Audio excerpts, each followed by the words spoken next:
ইসলাম বন্ধুগণ, তবে জীবনে রেখেছিলাম যে আমার নবী পাক সাহেবে লাউলাক সাল্লাল্লাহু তাআলা আলাইহি সাল্লাম কি জঙ্গলের বাঘগুলো আমার নবীর কদমে চুমা দিয়েছিল। মা হালিমা সাদিয়া রাদিয়াল্লাহু তাআলা আনহা আমার নবী পাককে নিয়ে বাড়ি এসেছিলেন। তবে মা হালিমা সাদিয়া রাদিয়াল্লাহু তাআলা আনহা চিন্তা করলেন যে এই সন্তানকে আর জঙ্গলে পাঠাবো না, কারণ জানি না যে জঙ্গলের বাঘ মানুষকে পেলে খেয়ে ফেলে, কিন্তু আমার বেটাকে কেন ছাড়লো কারণটা কিছু বোঝা যায় না। হাওয়া বাতাস ধরেনি না কি হলো জানি না, তবে আর পাঠাবো না। জঙ্গলে পাঠানো একদম টোটালটা বন্ধ করে দিলেন। কম বেশি 1 মাস করতে করতে 3 থেকে 4 মাস যখন হলো, তো জঙ্গলের বাঘগুলা একটা কথা যে একবার আমার নবীকে দেখবেন তার বারবার দেখার মন চাইবে। জোরে বলুন সুবহানাল্লাহ। একবার যে আমার নবীকে দেখেছেন বারবার দেখার ইচ্ছা জেগেছে।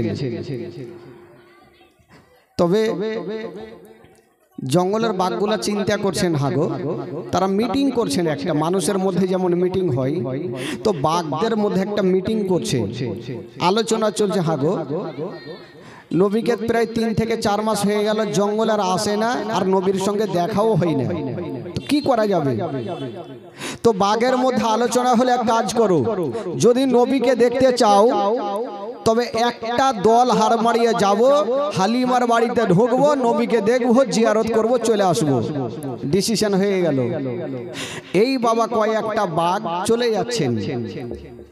তো বাঘের যে সর্দার ওই বলছে, ওই কোথায় যাবি? বলে কোথায় মানে নবীকে দেখতে যাব। বলে খবরদার, তবে তোরা শোন, তোরা যাবি যা, একটাও ঘুরে আসবি না। কার নাক বোঁচা হইবে, কার ট্যাপসা হইবে, কার দাঁত ভাঙবে, কার মুখ ভাঙবে। বলে কেন? বলে তোদের ধারণা তোরা নবীকে দেখবি, সেটা তো বুঝলাম, কিন্তু আশেপাশের লোকজনের লাদনা লাঠি কোনখানে পড়বে জানিস? সেটা তোর লোক জানবে না যে নবীকে দেখতে এসে তাদেরকে যেতে দে বাড়িতে, হালিমার বাড়িতে। একটা কেউ রাখবে না, ঠাঠিয়ে শেষ করে দিবে। তাহলে কি করব? তো বাঘের সর্দার বলছে, শুন একটা উপায় আছে নবীকে দেখার। বলে কি উপায়? বলে কালকে যখন মা হালিমার বেটা কি বলে বেটা বেটি যখন বকরি নিয়ে ময়দানে আসবে, তখন তোরা সমস্ত বকরিকে ধরে ফেলবি, আর ওই বকরি ছুটাতে সাধারণ লোক আসবে না। যদি আসে তবে শেষ জামানার নবী আসবে, আর নবী যখন আসবে তোরা অন্তর ভরে নবীর জিয়ারত করে নিবি। জোরে বলুন। তো সর্দার যাকে তাকে বানানো হয় না ভাই, দেখে শুনে সর্দার বানানো হয়।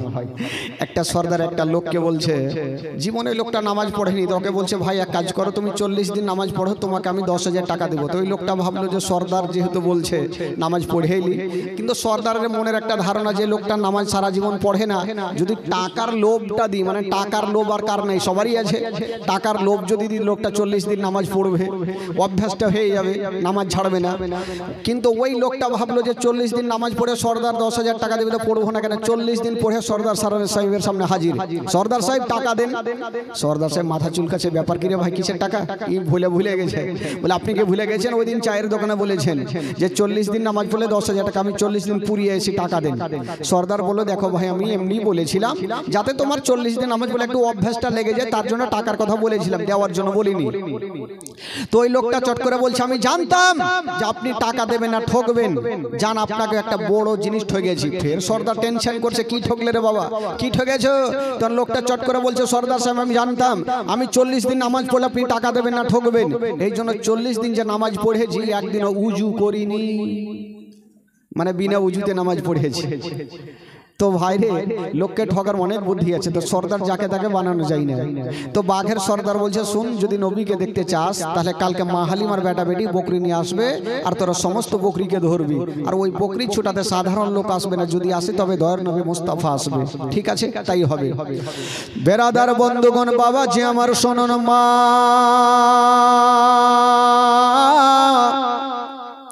তারপরে দিন মা হালিমার বেটা মাসুদ বকরি নিয়ে জঙ্গলে গিয়েছেন বাবা। যেমন জঙ্গলে যেতে নাই বাঘের সর্দার বলতে লাগলো, ওরে বাঘেরা ওই যে দাগ দাগা মা হালিমার বেটা বকরি নিয়ে চলে এসেছে, তোরা দেরি করিস না, তাড়াতাড়ি করে যা আর বড় বড় বকরি গুলাকে তোরা ধরে নিয়ে চলে যা। ওই জঙ্গলের বাঘগুলা বাবা গেল আর যত বড় বড় বকরি গুলা ছিল সমস্ত বকরি গুলাকে ধরে নিয়ে বাবা জঙ্গলে চলে গেল। যেমন জঙ্গলে যেতে নাই মা হালিমার বেটা মাসুদ কাঁদতে আরম্ভ করেছে। কাঁদতে কাঁদতে মার কাছে পৌঁছে গেল, বলছেন মা গো সব শেষ হয়ে গেল মা, বরবাদ হয়ে গেল মা। বললো কি হলো রে বেটা? বলছেন মা গো আমাদের বকরি সমস্ত বকরিকে মা জঙ্গলের বাগে ধরে নিয়ে চলে গেছে মা, একটাও হয়তো বকরি বেঁচে নাই। এই কথা যেমনই বলতে নাই মা হালিমা বলছেন বেটা রে বকরি গেছে যাক রে বেটা, তুই তো বেঁচে এসছিস। মাগো আমি তো পালিয়ে এসছি। মা বেটাতে কথা চলছে আর আমার দয়ার নবী মুস্তাফা পার্শ্বে বসে বসে একটু মুস্কি মেরে হেসে গেলেন। জোরে বলুন। তো মা হালিমার মিজাজ খারাপ হবে কি হবে না? বকরি ধরেছে আমার, মন মিজাজ ভালো নেই, আর তুই বলছিস তুই এবার হাসছিস কেন রে বেটা? তখন আমার নবী একটা কথা বলছেন মা গো মা একটা কথা বলবো মা। কি বলছিস বল বেটা, বকরিতে চলে গেছে, বল তুই কি বলবি, তোরও কথা শুনেলি। নবী বলছেন মা গো আমাকে যদি পারমিশন দাও মা আমি জঙ্গলে যাব মা, আর সমস্ত বকরিকে ছুটিয়ে নিয়ে আসবো মা। মা হালিমা বলছে তোর মাথা খারাপ, ভুল করে ও জঙ্গলে পাঠাবো না, বাঘ একবার ছেড়েছে দ্বিতীয়বার আর ছাড়বে না। আমার নবী ভালো করে জানে আমি যদি জঙ্গলে না যাই তো কিয়ামত পর্যন্ত বাঘগুলা আমাদের বকরিকে খাবে না। জোরে বলুন সুবহানাল্লাহ। তো যেমন করে হোক মাকে রাজি করিয়ে যাইতেই হবে। তো মা হালিমা বলছে না বেটা তুই যতই বল আমি তোকে পারমিশন দিব না। আমার নবী বলছেন মা গো একবার তো পাঠিয়ে দেখো মা, একবার যখন বাঘে ছেড়েছে আবার ছেড়ে দিবে মা, আমার তুমি চিন্তা করো না।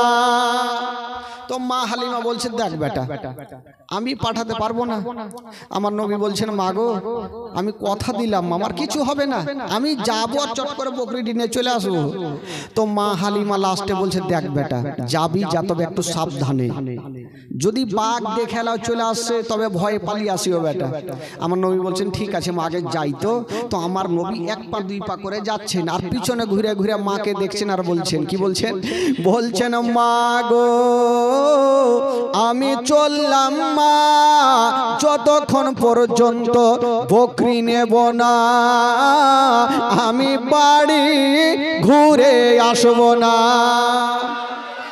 আমি চললাম বকরি না নিলে আমি বাড়ি আসবো না। মা হালিমা বলছে একটু সাবধানে যেও বেটা।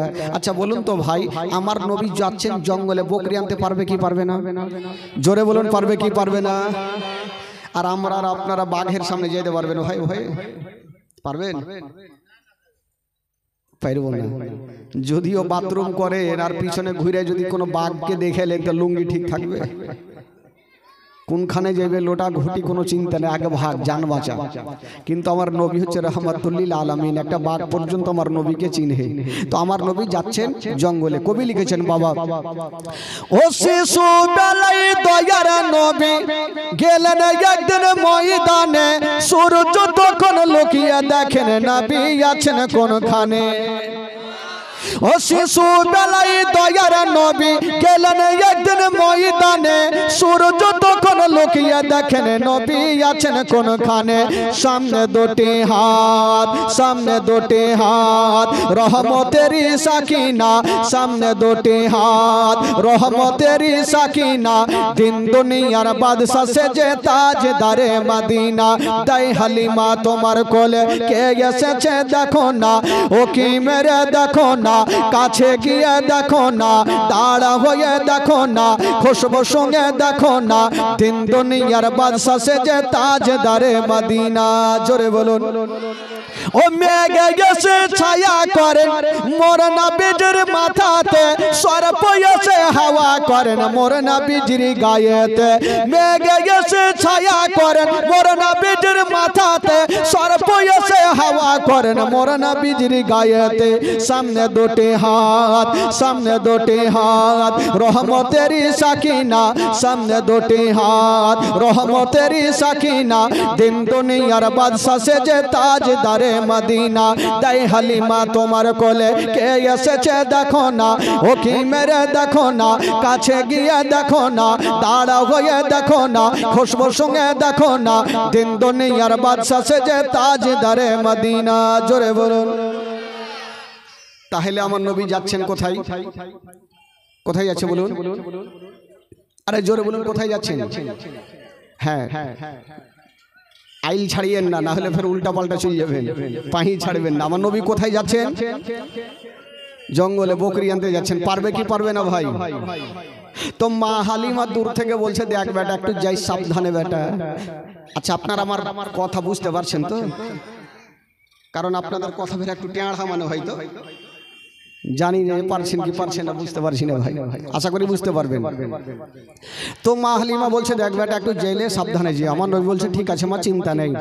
বেরাদার বন্ধুগণ, বাবা যে আমার শোনো না, এবার ওই আমার নবী মুস্তাফা যেমনই জঙ্গলে চলে গেছেন বাবা, ও যুবক বন্ধুরা, যেমনই আমার নবী জঙ্গলে যেতে নাই, বাঘের সর্দার বলতে লাগলো, ওরে বাঘেরা, ওই যে দেখ দয়ার নবী মুস্তাফা চলে এসেছে, মা আমেনার কলেজের টুকরা চলে এসেছে, আব্দুল্লাহ নয়নতারা চলে এসেছে, আব্দুল মোত্তালিবের পোতা চলে এসেছে, তোরা তাড়াতাড়ি করে যা আর নবীর অন্তর ভরে তোরা জিয়ারত করে নে। বাবা গো, যত জঙ্গলের বাঘগুলা ছিল সমস্ত বাঘগুলা দৌড়িয়ে গেল আর আমার নবীর কদমে চুমা দিল।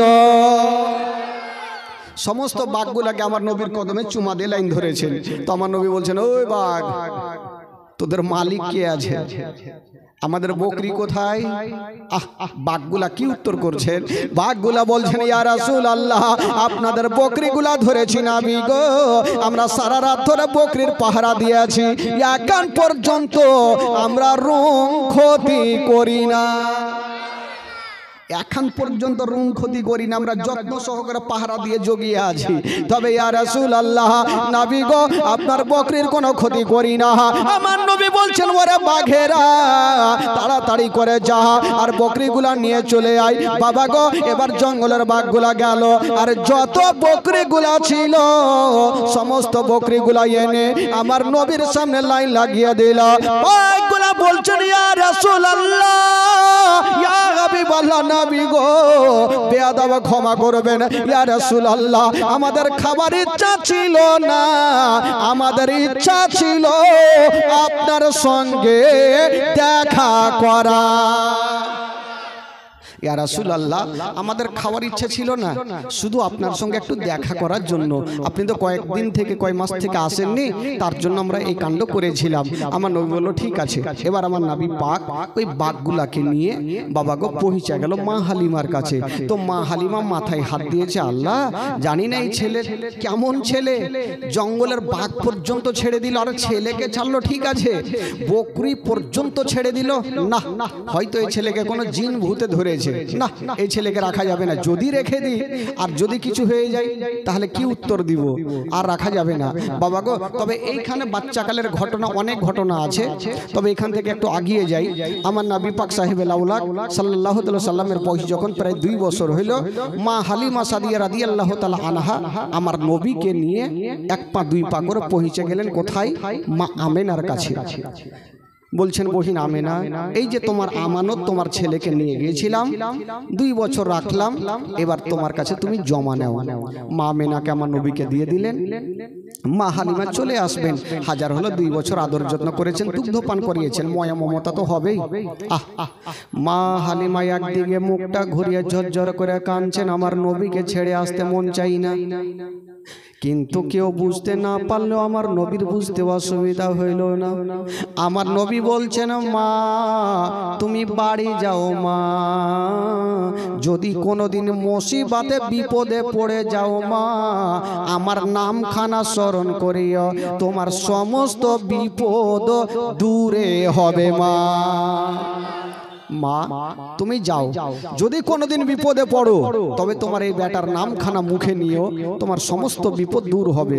তো মা হালিমা সাদিয়া রাদিয়াল্লাহু তাআলা আনহা চলে যাচ্ছেন। তো আব্দুল মুত্তালিব কিছু সামানপত্র এনে মা হালিমার সামনে ঢের লাগিয়ে দিয়েছে। না হালিমা বেটি, তুমি বেতনের চিন্তা করছি না, নাও তোমার যা খুশি তুমি নিয়ে যাও। মা হালিমা বলছেন, আব্বা গো আমার নেওয়ার দরকার নাই, আমি যা পেয়েছি অনেক পেয়েছি, আর আমার কোন জিনিসের প্রয়োজন নাই। মা হালিমা সাদিয়া রাদিয়াল্লাহু তাআলা আনহা এই কথা বলে দিয়া, বাবা গো আমার নবীকে রেখে দিয়া মা হালিমা চলে গেলেন বাড়ি। আর আমার নবী মুস্তাফা মার বুকে লেগে গেলেন বাবা, মায়ের কাছে থাকতে লাগলেন। বন্ধুরা দিন যাই সময় কাটে, এই করতে করতে বন্ধুরা আমার নবীর বয়স হয়ে গেল 6 বছর। জোরে বলুন সুবহানাল্লাহ। আমার নবীর বয়স কত হলো? জোরে বলুন কয় হলো? 6 বছর। এই 6 বছর বয়স যখন আমার নবীর, এখানে একটা দুঃখের বায়ান ভাই, একটু মন দিয়ে শুনবেন। তবে ভাই যিনারা ওই রাস্তার ধারে বসে আছেন আপনারা একটু এদিকে চলে আসেন, সামনে বসেন, খুব ভালো লাগবে। একটু সামনে বসেন, আমার চোখের সামনে বসেন। ওদেরকে আগাবো তো এক কাজ করেন না, যারা বসে গেছে সাইড দিয়ে নিয়ে চলে আসেন এদিকে, তাহলে সুবিধা হবে। ও খালা একটু আগিয়ে যান, আপনারা যেখান থেকে তিরপালটা বিছাছে ও পর্যন্ত চলে আসেন, সুবিধা হবে, একটু আগিয়ে যান। আপনারা একটু জমজমাট হয়ে বসে থাকেন, তাহলে আমাকেও ভালো লাগবে আর আপনাদেরকেও শুনতে ভালো লাগবে। আর ছিটে ছুটে থাকবেন তো আমাকেও কেমন লাগবে আর আপনাদেরকেও কেমন লাগবে। মন দিয়ে শুনেন। তবে মা বোনদেরকে বলবো যে আপনারা একটু চটচট করে বসে যান। খালা সামনে চলে আসেন, জায়গা আছে, চলে আসেন। একটু আগিয়ে বসেন, যারা আগিয়েছেন আপনারা আগান, আগান মাগো, আগান আগান। হ্যাঁ আগিয়ে বসে, চুপচাপ বসেন, চিন্তা নেই, আজকে লক্ষ্মীর ভান্ডার গজল হবে, আরামে বসে। এদিকে বিড়ি বানা চলে না, তাই বিড়ি বানা হবে না, লক্ষ্মীর ভান্ডার চলবে। একটু চুপচাপ থাকে না, জীবনী শোনায় ভাইদেরকে। চাচারা এসেন জীবনী শোনার জন্য। আচ্ছা আমার নবীর বয়স কত বললাম? জোরে বলেন কয় বছর? এবার একটু ধ্যান দিন, মনটা এদিক ওদিক নিয়ে যাবেন না, যতক্ষণ পর্যন্ত এই ঘটনা শেষ হবে ধ্যানটা অন্যদিকে নিয়ে যাবেন না। আমার নবী যখন 6 বছর, তো মা আমেনা চিন্তা করছেন একদিন। কি চিন্তা করছেন? আল্লাহ অনেক দিন থেকে আমার বাবা মায়ের দেশ যাইনি, ইচ্ছা যাচ্ছে একটু বাপ মায়ের দেশ থেকে ঘুরে আসতাম, কিন্তু আমি যদি যাই আমার স্বামী তো বেঁচে নেই, কার কাছে ছুটি নেই? বাবা শ্বশুর আব্বা ছাড়া কেউ নেই। মা আমেনা আমার নবীকে বুকে করে নিয়েছেন আর গালে মুখে চুমা খেতে খেতে শ্বশুর আব্বা আব্দুল মুত্তালিবের সামনে গিয়ে দাঁড়িয়ে গেছেন। আব্দুল মুত্তালিব বলছেন, মা ও বেটি কিছু বলছো মা? মা আমেনা বলছেন, আব্বা গো একটা কথা বলার জন্য আসলাম। বলল কি কথা? বলছেন, আব্বা গো অনেক দিন থেকে বাবা মায়ের দেশে যাইনি আব্বা, তাই যদি কিছু দিনের জন্য ছুটি দিতেন তবে বাবা মায়ের দেশ থেকে ঘুরে আসতাম। যেমন এই কথা বলা জনাবে আব্দুল মুত্তালিব বাবা মুখে উত্তর করলেন না, শুধু চোখ দিয়া জর জর করে পানি ঝরে গেল। মুখে উত্তর করলেন না, চোখ দিয়ে পানি। মা আমেনা বলছেন, আব্বা গো, শ্বশুর আব্বার চোখের পানি মুছে দিচ্ছেন আর বলছেন, আব্বা আমি যাব না, কিন্তু আপনার চোখের পানি আমি দেখতে পারবো না। হাইরে মা আমেনা, শ্বশুর আব্বার চোখের পানি মুছে দিয়া বলছেন, আব্বা গো আমি যাব না, কিন্তু আপনার চোখের পানি দেখতে পারবো না। চোখের পানি মুছে দিয়ে আমেনা আমার নবীকে বুকে করে নিয়ে ঘরের মধ্যে চলে গেলেন। আব্দুল মোত্তালিব একটু পরে ডাক দিচ্ছেন, বেটি ও বেটি আমেনা একটু কাছে আসো রে মা। আমেনা চলে আসলো। বলুন আব্বা কেন ডাকছেন? আব্দুল মোত্তালিব বলছেন, আমেনা তুমি আমার কাছে পারমিশন চাইছিলে রে মা, আমি তোমাকে ছুটি দিনি রে মা, কেঁদে গিয়েছিলাম। ওরে বেটি আমেনা আজকে যেমন তুমি আমার কাছে ছুটি চাইছো রে মা, ওই রকম আমার আব্দুল্লাহ ছুটি চেয়েছিল রে মা, আমি আব্দুল্লাহকে ছুটি দিয়েছিলাম মা, আমার আব্দুল্লাহ জীবিত ঘুরে আসেনি রে মা। ওরে বেটি আমেনা আমার আব্দুল্লাহ চলে যাওয়ার পরে তোমাকে দেখে সব দুঃখ কষ্ট ভুলে গেছি রে মা, আমার আব্দুল্লাহর দয়া ময়া তোমার উপরে হয়ে গেছে রে মা। আজকে তুমি যেতে চাইছো তাই আমার দিলখানা কাঁদছে রে মা, যদি তুমিও আব্দুল্লাহর মতো ফিরে না আসো রে মা, আমার সারাটা জীবন অন্ধকার হয়ে যাবে। ওরে বেটি আমেনা আমি তোমাকে বেটির মতো ভালোবাসি, আমি বৌমা বলে তোমাকে ভালোবাসি না। ওরে আমেনা আমার আব্দুল্লাহ যেদিন থেকে চলে গেছে তোমার চেহারা দেখলে রে মা আমার মন খানা শান্তি হয়ে যায়, আমার কলেজা খানা শান্তি হয়ে যায়। ওরে বেটি আমেনা তার জন্য মনটা খারাপ। তবে আব্দুল মোত্তালিব ভাবছেন আল্লাহ জানি না আমেনাকে যদি ছুটি না দিই তবে আমেনার দিলখানা কানবে আর বলবে যদি আমার স্বামী বেঁচে থাকতো তবে আমাকে ছুটি দিত, আমার শ্বশুর আব্বা ছুটি দিল না।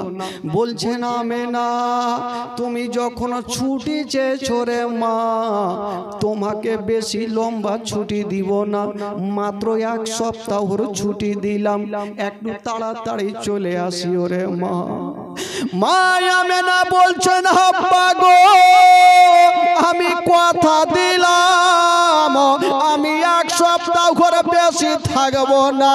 মা গো শুনেন গো মা কলেজা খানা ফেটে যাবে মা, মা গো যার স্বামী জগতে বেঁচে নাই মা তার দুনিয়াতে কিছু নাই মা। আমেনা হাইরে আমেনা স্বামী হারা শ্বশুর আব্বার হাত কানা ধরে ডুগরে ডুগরে কাঁদছে আর বলছেন আব্বা গো আমাকে খুশি মনে বিদায় দেন আব্বা, আমি এক সপ্তাহের মতো চলে আসিব আব্বা। আব্দুল মোত্তালিব বলছেন আমেনা তবে তোমাকে একাই পাঠাবো না, এত দূর রাস্তা। কেন আব্বা কাকে পাঠাবেন? একটা মেয়েকে ডাক দিলেন বাবা, যে মেয়েটার নাম কেতাবে লিখছেন উম্মে আয়মান। উম্মে আয়মানকে বলছেন বেটি রে এই যে আমেনাকে তুমি সাথে করে নিয়ে যাও, আমার বেটি আমেনার যেন কোনো কষ্ট না হয়। আব্দুল মোত্তালিব আমেনাকে কতটা ভালোবেসেছিল। ওরে আয়মান আমেনা সব সময় তুমি বুকে জড়িয়ে ধরে নিয়ে যেও, আমার বেটি আমেনার যেন কোনো দুঃখ না হয়। বাবা গো উম্মে আয়মান দুলদুল রেডি করে নিয়েছেন। উম্মে আয়মান মা আমেনা আমার নবীকে বুকে করে এনে দুলদুলে চেপে গেল। যেমনই দুলদুলে চেপে গেল ওই মক্কাকে সালাম করে দিয়া বাবা মদিনার রাস্তা ধরছে না বন্ধুরা, যেমন মদিনার রাস্তা ধরেছে গো একটু দূর গিয়ে গিয়েছেন বাবা। মা আমেনা যে দুলদুলে চেপেছিল ওই দুলদুলে চেপে চেপে একবার পিছনে দেখছে একবার সামনে দেখছে, একবার পিছনে দেখছে একবার সামনে দেখছে। আমার নবী জিজ্ঞেস করছেন মা মাগো তুমি সামনে যাচ্ছ সেটা বুঝলাম মা, মদিনার রাস্তা নানির দেশে যাচ্ছ বুঝলাম, কিন্তু মা তুমি পিছনে বারবার ঘুরে কেন দেখছো মা? পিছনে তো আর কিছু নাই মা, কেন দেখছো বলো? মা আমেনার কলেজাখানা আরো ফেটে গেল। আমার নবীকে টেনে গালে মুখে চুমা দিতে লাগলো। বেটা, এই কথা যদি আমি বলি বেটা, তোমার দিল থামবে না বেটা। মা কেন দেখছো তুমি একবার বলো। মা আমেনা বলছেন, বেটা আমি এর জন্য পিছনে ঘুরে ঘুরে দেখছি রে বেটা। আজকে যে রাস্তাতে যাচ্ছি রে বেটা, ওই রাস্তাতে তোমার আব্বা জান গিয়ে জীবিত ঘুরে আসেনি রে বেটা। আমিও যাচ্ছি রে বেটা, জানি না ঘুরে আসবো কি আসবো না। তার জন্য পিছনে কাবা ঘরকে দেখছি আর বলছি, কাবারে এ আমেনা যাচ্ছে মদিনায়, যদি ফিরে আসে তাহলে তোর তওয়াফ করব। আর আমেনা যদি ফিরে না আসে, আমেনার আখেরি সালাম খানা নিয়ে নিও। তার জন্য আমি পিছনে ঘুরে ঘুরে দেখছি রে বেটা। নবীর 6 বছর বয়সে মার বুকে লেগে ডুগরে ডুগরে কাঁদছে। চাঁদের মতো চেহারা, সূর্যের মতো চেহারা, এত সুন্দর চেহারা, দুটা চোখ দিয়ে টস টস করে নবীর অশ্রু ঝরছে। গোটা জামাগুলা যেন ভিজে যাচ্ছে বাবা। নবী ভাবছেন, আল্লাহ আমি মায়ের গর্ভে থাকতে নিজের বাবাকে হারিয়ে দিয়েছি, আমার আব্বাকে দেখতে পাইনি। বাবা গো, যে সন্তানের বাবা দুনিয়াতে নেই তার দুনিয়াটা অন্ধকার বন্ধুরা। নবী আমার কাঁদছেন। মা আমেনা বলছেন, ওরে লাডলা দুলারা, ওরে কলেজার পাড়া, আর তুমি কান্দিও না রে বেটা, কান্দিও না। চলো তোমাকে নিয়ে আমি মদিনা যাব রে বেটা। আমার নবী বলছেন, মা গো আমি তোমার গর্ভে থাকতে নিজের আব্বাকে হারিয়ে দিয়েছি। হায় রে মা আমেনা, আমার নবীকে ধরে যেন একবার কপালে চুমা খাচ্ছে, একবার গালে চুমা খাচ্ছে, আর যেন চন্দন জর্জর করে কাঁদছে বাবা। আর বলছেন, ওরে লাডলা দুলারা, ওরে কলেজার পাড়া, আর তুমি জর্জর করে কান্দিও না বেটা। যদি তুমি কান্দো বেটা, তোমার থেকে আমার কলেজাখানা বেশি কান্দে বেটা। চলো তোমাকে নিয়ে যাই। আমার নবীকে চুমা খেতে খেতে মদিনায় পৌঁছে গেল বাবা। মদিনার ঘটনা, যেদিন আমার নবী মদিনায় পৌঁছে গেছেন বাবা, মা বোনদের মধ্যে একটা মা দৌড়িয়ে আসিল, বলছেন, আমেনা অনেক দিন পর তুমি তোমার বাবা মায়ের দেশে ফিরেছো, তোমার লাডলাকে নিয়ে একদিন আমার বাড়িতে দাওয়াত নিয়ে এলাও। আর একটা মেয়ে চলে আসলো, আমেনা একদিন আমার বাড়িতে দাওয়াত নিয়ে এলাও। এ দাওয়াত খেতে খেতে বন্ধুরা প্রায় একটা মাস কেটে গেল। আচ্ছা বলুন তো বাবা, আব্দুল মুত্তালিব কদিনের ছুটি দিয়েছিল? কদিন দিয়েছিল? একটা মাস যখন কেটে গেল, উম্মে আয়মান একদিন বলছেন, আমেনা আচ্ছা বলো তুমি কদিন গন্তি করেছো? তোমার মক্কা থেকে আসা কদিন হইল? বলে আমি গন্তি করিনি। উম্মে আয়মান বলছেন, আমেনা আজকে মক্কা থেকে আসা প্রায় একটা মাস কেটে গেল। যেমন এই কথা বলতে নাই, হায় রে মা আমেনা, যেন বাবা মনে হচ্ছে মাথায় পাহাড় চেপে গেল। আল্লাহ জানি না আমার শ্বশুর আব্বা কত না কাঁদছে। আমার শ্বশুর আব্বা আমাকে 8টা দিনের ছুটি দিয়েছিল, আজকে 1 মাস কেটে গেল। আয়মান দেরি করো না, তাড়াতাড়ি করে সামানগুলা গুছিয়ে নাও, আমরা এখনই যাব, এই মুহূর্তে বের হব। নসিবে আর কি মক্কা আছে ভাই। উম্মে আয়মান সামান পত্র বেঁধে নিয়েছে, বাবা দুলদুলে চেপে গেল। উম্মে আয়মান বাবা দুলদুলের লাগাম টানছে, আর মা আমেনা আমার নবীকে আঁচলের ভিতরে এইভাবে ঢেকে আছেন বাবা গো। কিন্তু আমার নবী মার কোলে বসে বসে শুধু মায়ের 2টা চোখের দিকে তাকাচ্ছেন বাবা। মা আমার কোথায় নিয়ে যাবে? যখনই মায়ের চোখের দিকে তাকাচ্ছে আর দুলদুল বাবা চলে যাচ্ছে একটা বিশাল বড় জঙ্গলে, যেমনই যেতে নাই। মা আমেনা বলছেন, আয়মান একটু দাঁড়িয়ে যাও, দাঁড়িয়ে যাও। যাও। উম্মে আইমান বলছেন আমেনা এত বড় জঙ্গলে কেন দাঁড়াবো, কোনো বাড়ি নেই ঘর নেই, কেন তুমি দাঁড়াতে বলছো বলো? বলছে একটু দাঁড়িয়ে যাও। উম্মে আইমান দাঁড়িয়ে গেল, আর মা আমেনা যে উঁটে চেপেছিল বাবা উঁট থেকে জমিনে নেমে গেল। আমার নবীও নেমে গেছেন। মা আমেনা বলছেন বেটার একটু দাঁড়িয়ে যাও। একটা সামনে গাছ দেখা যায়, মা আমেনা গাছের কাছে গিয়ে বসে গেছেন।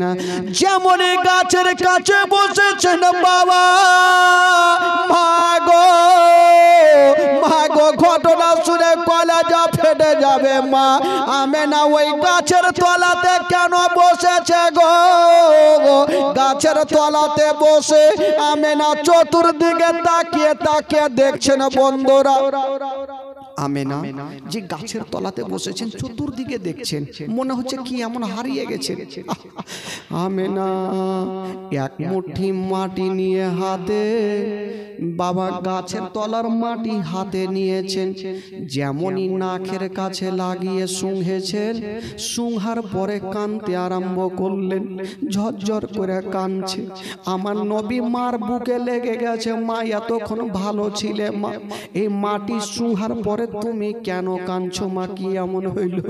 বলছেন বেটা রে, ওরে লাডলা দুলারা, আমি কেন মাটি শুংহার পর কাঁদছি রে বেটা? যদি তোমাকে বলি রে বেটা, তোমার পা থেকে জমিন পর্যন্ত সরে যাবে রে বেটা। আচ্ছা বলো মা, কেন তুমি মাটি শুংহার পর কাঁদছো? মা গো, আমেনা মাটি শুংহে কেন কাঁদতেছিল? যে গাছের তলার মাটি আমেনা নাকে লাগিয়েছে, ওই গাছের তলাতে মা আমেনার স্বামী হযরতে আব্দুল্লাহর ইন্তিকাল হয়েছিল। স্বামীর ইন্তিকাল হয়েছিল। ওই স্বামীর ইন্তিকাল গাছের তলাতে ছটফট করে হয়েছিল। আমেনা তাই মাটি খানা নিয়ে শুংহার পর বুঝে গেছে আল্লাহ আমার স্বামী আমার মাথার তার এই গাছের তলাতে ইন্তিকাল করেছিল। হায় রে আমেনা, মাটি খানাকে রেখে দিয়া আমার নবীকে টেনে যেন বাবা বুকে লাগিয়ে নিয়েছেন। ওরে লাডলা দুলারা, এসো রে বেটা এসো, আমার বুক কানে চলে আসো রে বেটা। আমার নবীকে টেনে মায়া বেটা যেমনই বুকে লাগিয়েছেন বাবা, গলে মুখে চুমা খাচ্ছে না। আমার নবী বলছেন পাগো, তুমি আমাকে কেন চুমা খাচ্ছ মা? কি এমন হয়ে গেল বলো? কেন তোমার চোখ দিয়ে পানি বলো? আমেনা চুমা খেতে খেতে একটা কথা মনে হয়ে গেল। কেন জানেন? আমেনার তল পেটে হালকা হালকা ব্যথা শুরু হইল। তো আমেনা চিন্তা করছেন আল্লাহ আমার তল পেটে কেন ব্যথা উঠলো? কারণ হয়তো আমি আর মনে হয় মক্কানগর যেতে পারবো না। কারণ আমার স্বামী আমার মাথার তার যখন গাছের তলাতে ছিল, আমার স্বামীর পেটেও ব্যথা উঠেছিল। আমার স্বামী জগৎটা ছেড়ে চলে গেছে, হয়তো আমারও পেটে ব্যথা উঠেছে। আমি হয়তো যেতে পারবো কি পারবো না, হয়তো আমার লাডলা দুলারাকে শেষ পারের মতো একটু বুকখানে লাগিয়ে নি। যদি আমার ইন্তিকাল হয়, আমার কলেজার পাড়ায় একাই হয়ে যাবে। আমার নবীকে টেনে গালে মুখে চুমা খাচ্ছেন বাবা। আমার নবী বলছেন মা গো, আজকে তুমি যেমন করে আমাকে চুমা খাচ্ছ মা, ওই রকম আমাকে কোনোদিন আদর করে চুমা খাওনি মা, কারণটা কি বলো? মা আমেনা বলছেন বেটা রে, তোমাকে একটা কথা বলবো রে বেটা। বলছে কি কথা? বলছেন ওরে লাডলা দুলারা, আমার আঙুলের দিকে তাকিয়ে দেখো রে বেটা, তুমি সামনে কিছু দেখতে পাচ্ছ? আমার নবী তাকিয়ে দেখছেন বাবা, কিছু দেখা যায় না, শুধু মাটি উঁচু হয়ে আছে। আমার নবী বলছেন মা গো, সামনে কাউকে দেখা যায় না, শুধু মাটি দেখা যায়। উম্মা আমেনা বলছেন বেটা রে, ওটা মাটি নয়, মাটি নয়, ওই জায়গাতে তোমার আব্বাজান সারা জীবনের মতো শুয়ে আছে রে বেটা। ওরে লাডলা দুলারা, তোমার আব্বাজানকে ভুলে যেও না।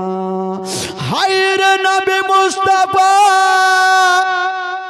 বল বলছেন মা গো তুমি আজকে ধরনের কথা কেন বলছো মা? মা মেনা বলছেন বেটা রে আমার তল পেটে ব্যথা শুরু হয়ে গেছে, হয়তো আমি আর মক্কা নগরে যেতে পারবো না, তোমার দাদু জানের কাছে যেতে পারবো না। আমার নবী বলছেন মা গো আমি তোমার গর্ভে থাকতে নিজের আব্বা জানকে হারিয়ে দিয়েছি মা, আজকে আমার 6 বছর মা। মা তুমি যদি চলে যাও মা আমার সারাটা জীবন অন্ধকার হয়ে যাবে মা। যার মা জগতে বেঁচে নেই তার দুনিয়াতে কিছু নাই বাবা, পৃথিবীতে সব খুঁজে পাবেন গো কিন্তু মার মতো একটা মা খুঁজে পাবেন না। যার মা জগতে নেই সে ভালো করে জানে মা না থাকার ব্যথাটা কত হয়। কত কষ্ট করে যখন বাড়ি আসবেন বাবা ওই বৃদ্ধ মা রাস্তার দিকে তাকিয়ে তাকিয়ে দেখবে, যতক্ষণ পর্যন্ত বেটার মুখে খাবার দিবে না ওই বৃদ্ধ মা পানি পান পর্যন্ত করবে না। ওই মাকে কেমন করে ভুলা যাবে ভাই? আমার নবী বলছেন মা গো আমি তোমার গর্ভে থাকতে নিজের আব্বা জানকে হারিয়েছি মা, আজকে 6 বছর মা, যদি তুমিও ছেড়ে চলে যাও মা আমার সারাটা জীবন অন্ধকার হয়ে যাবে। হায় রে আবেদা বুঝে গেল আমি আর হয়তো জগতে বাঁচব না, যদি আমার ইন্তিকাল হয়ে যায় তবে আমার কলেজের পাড়া আমার নয়ন তারাকে আমি কার কাছে রেখে যাব, আমি কার দায়িত্বতে রেখে যাব? ভাই মা মেনা ভাবছেন যদি আমার ইন্তিকাল হয় আমার লাডলা দুলারাকে আমি কার কাছে রেখে যাব? আমি থাকবো না, তার বাবাও তো নেই, কার কাছে রাখবো? তো আমার নবীকে টেনে একটা কথা শিখাচ্ছেন বেটা, আজকে তোমাকে একটা শেষের সময় একটা কথা শিখিয়ে যাচ্ছি বেটা, মনে রাখিও। কি মা? মা তুমি কি বলছো বলো? বলছেন ওরে লাডলা দুলারা মক্কা নগরে যদি কেউ তোমাকে পাথর মেরে দেয় বেটা খবরদার তুমি পাথর মারিও না, যদি কেউ তোমাকে গালি দিয়ে দেয় বেটা খবরদার তুমি গালি দিও না, সহ্য করিও। যদি তুমিও পাথর মেরে দাও জানি না ওই ছেলের বাপ মা দৌড়িয়ে আসিবে তোমার উপরে আক্রমণ করবে, আমি থাকবো না, তোমার বাপ থাকবে না, কে তোমার পাশে দাঁড়াবে? এই কথা বলে দিয়া উম্মে আয়মানের হাতখানা ধরেছেন আর বলছেন আয়মান এই যে আমার বেটার হাতখানা তোমার হাতে সঁপে দিলাম, আজ থেকে ছেলের বাবাও তুমি মাও তুমি, আমি তোমাকে সঁপে দিলাম। ওরে উম্মে মানে একটা কথা মনে রাখিও, তোমার বাড়িতে যদি কোনো দিন খাবার তৈরি করবে তোমার ছেলের মুখে পরে দিও, আগে ইয়াতিমের মুখে দিও। যদি কোনো দিন নতুন জামা তৈরি করবে তোমার ছেলের গায়ে পরে দিও, আগে এই ইয়াতিমের গায়ে দিও, যেন বাপ বলে মনে না হয়, মা বলে মনে না হয়। হাই রে উম্মে আয়মান বলছেন হামেদা তুমি চিন্তা করো না, আমি মার মতো ভালোবাসবো, জীবনে মনে হতে দেব না। যে ছেলের মা জগতে বেঁচে নাই, বাবা জগতে বেঁচে নাই, উম্মে আয়মান আমার নবীকে টেনে বুকে লাগিয়েছে না। হাই রে মায়া মেডা একবার স্বামীর কবর খানা দেখে নিলে না, আমার নবীর চেহারা খানা দেখে নিলে না, আর আস্তে আস্তে যেন জমিনে শুয়ে গেল, যেমনই শুয়ে গেছেন বাবা আস্তে আস্তে চোখটাকে বন্ধ করে দিচ্ছেন। ভাই চিন্তা করেন যদি কাউরি মা চোখের সামনে ইন্তিকাল করে, কোন এমন ছেলে আছে যে তার চোখ দিয়ে পানি ঝরবে না? আমার নবী মার দিকে দেখছেন, মা চোখটাকে বন্ধ করে নিয়েছে। আমার নবী ভাবছেন আল্লাহ হয়তো আমার মা এত দূর থেকে এসেছে, শরীরটা খাসতে গেছে, একটু ঘুমিয়ে আরাম করছে, ততক্ষণ আমার মা আরাম করুক, একটু আমি যাব আর আমার আব্বার কবরের জিয়ারত করব। এদিকে মায়ের ঘুমটা ভাঙবে, মাকে বুকে করে নিয়ে দাদু জানের কাছে যায়। হায় রে আমার নবীর মনের ধারণা, আল্লাহ আমার মা একটু আরাম করছে, মাকে আমি জাগাবো না, মা একটু আরাম করুক, আমি একটু যাব আব্বার কবরের কাছে জিয়ারত করব। ততক্ষণ আমার মার ঘুমটা ভাঙবে, মাকে বুকে করে নিয়ে আমি চলে যাব মক্কা নগরে। যেমনই বন্ধুরা আমার নবীকে নিয়ে বাবা গো আস্তে আস্তে আমার নবী মার কাছ থেকে বাপের কবরের কাছে দাঁড়িয়ে গেল। ঝরঝর করে কাঁদতে লেগেছে, আব্বা গো আমি কোন দোষ করেছিলাম আব্বা, যে আমি মায়ের গর্ভে থাকতে আমাকে ছেড়ে চলে গেলেন আব্বা। বাপের কবর কানা দেখছে না মা, আর আমার নবী ডুগরে ডুগরে কাঁদছে না। বন্ধুরা সেই দিন আমার নবী এত কেঁদেছিলেন গো, আমার নবীর কান্না দেখে যত জীব জন্তুরা ছিল সবারই চোখে পানি এসেছিল, সবাই ডুগরে ডুগরে কেঁদেছিল। বেশ কিছুক্ষণ পর আমার নবী ভাবছেন, আমি তো অনেকক্ষণ বাপের কবরের কাছে থাকলাম, হয়তো আমার মার ঘুমটা ভেঙে গেছে, আমি যাব আর মাকে বুকে করে নিয়ে দাদু জানার কাছে যাব। আস্তে আস্তে গিয়েছেন মার কাছে, দেখছেন দুই নয়নে মার এখনো ঘুমটা ভাঙেনি, মা লম্বা হয়ে শুয়ে আছে। একদিনের জন্য শুইনি রে বাবা, সারা জীবনের মতো মা যেন ঘুমিয়ে গেছে। আমার নবী ভাবছেন, আল্লাহ আমার মা এত লম্বা ঘুম কোনোদিন ঘুমায়নি, আজকে কেন এত লম্বা ঘুমিয়ে গেছে। দেখি মাকে জাগাবো কি করে। মায়ের নিজের কানখানা মায়ের সিনাতে রেখেছে, যেমনই সিনাতে রেখেছে বাবা মা আছে গো, কিন্তু মায়ের নিঃশ্বাস চলে না, মায়ের নিঃশ্বাস চলে না। আমার নবী কাঁদছে আর বলছেন, চাচিমা, উম্মে আইমানকে বলছেন, চাচিমা আমার মায়ের নিঃশ্বাস কেন চলে না।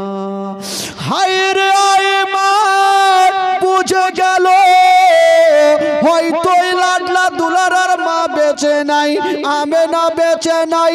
উম্মে আইমান বলছেন, ওরে লাডলা দুলারা তুমি আমার বুক কানে চলে এসো বেটা।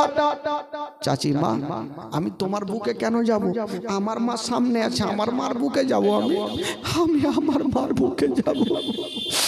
6 বছর বয়স আমার নবীর, মার কাছে কাঁদছেন। উম্মে আইমান বলছেন, বেটা তোমার মা আজকে আর বেঁচে নেই বেটা, সারা জীবনের মতন তোমাকে ছেড়ে চলে গেছে বেটা। কেমন কথা বলছো চাচিমা, একটু আগে আমার মামার গালে মুখে চুমা দিল, আমার কপালে চুমা দিল, এখন বলছো আমার মা নেই। একবার আমার মাকে জাগাও না, আমাকে একবার বুকখানে জড়িয়ে ধরবে। আমার নবীর চোখ দিয়ে টস টস করে পানি ঝরছেন, আর মার কাছে লেগে গেছেন, আরে ডুগরে কাঁদছেন। মা গো একবার আমাকে বুকখানে জড়িয়ে ধরো মা। উম্মে আইমান বুঝে গেল আমেনার জগতে বেঁচে নাই। উম্মে আইমান আমার নবীকে টেনে বুকে লাগিয়ে বলছেন, বেটারে আর মা বলে কান্দিও না, চলো তুমি আমার সঙ্গে চলো। উম্মে আইমান আমার নবীকে নিয়েছেন, আর যেন আল্লাহর কাছে দোয়া করছেন, আল্লাহ আমি ছেলেকে বুঝাবো না আমেনার কাফন দাফন করব। যেমন এই কথা বলতে নাই আল্লাহ দরবারে দোয়া কবুল হয়ে গেল। জঙ্গলের দিক থেকে রাকিউল সাহেব কত 500 আছে, 500 টাকা আছে রাকিউল সাহেব। জঙ্গলের দিক থেকে দুটা সাদা রঙের পোশাক পরে লোক চলে আসিল। আমেনাকে উম্মে আইমানকে বলছেন, আইমান তুমি চিন্তা করো না, আমেনাকে দাও, আমরা আমেনার দাফন করিয়ে দেব। বাবা গো মা আমেনার দাফন করিয়ে দিয়েছেন। যে দুইটা লোক, সেই দুইটা লোকের নাম কি ছিল? একজনের নাম ছিল জিবরাইল, একজনের নাম ছিল মিকাইল। দাফন করা হইল। মা আমেনা সারা জীবনের মতো এই জগৎটা ছেড়ে চলে গেলেন। সকলে পড়ুন, ইন্না লিল্লাহি ওয়া ইন্না ইলাইহি রাজিউন। আমেনা জগৎটা ছেড়ে চলে গেলেন বাবা।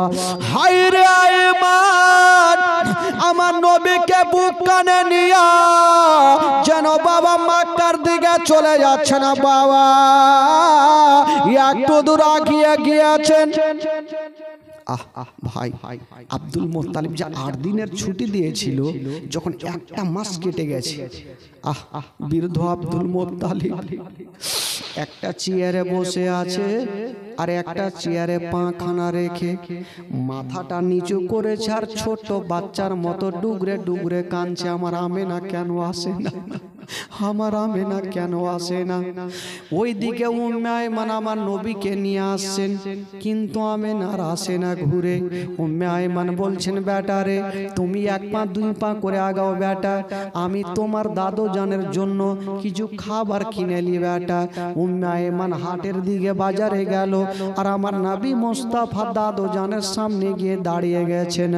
যেমনই দাদু জানের সামনে দাঁড়িয়ে গেছেন, বাবা শুধু বলেছেন দাদু জান, আব্দুল মোত্তালিব মাথাটা তুলেছেন আর বলছেন, দাদু ভাই তোমার মা কোথায়? শুধু মা শব্দ কানা বলেছে, আর যেন মুখে বলতে পারে না। আব্দুল মোত্তালিব বুঝে গেল, আমার আব্দুল্লাহ যেমন এলো না, আমার আমেনাও ঘুরে এলো না। বাবা গো, আমার নবীকে টেনে বুকে লাগিয়েছেন, গালে মুখে চুমা খাচ্ছেন, আর বলছেন, দাদু ভাই তুমি কান্দিও না, তুমি চোখের পানি ফেলিও না, আমার কলেজা তোমার কদমের নিচে বিছিয়ে দেব, কিন্তু তোমারে কোনোদিন কোনো কষ্ট হতে দেব না। সুবহানাল্লাহ, সুবহানাল্লাহ।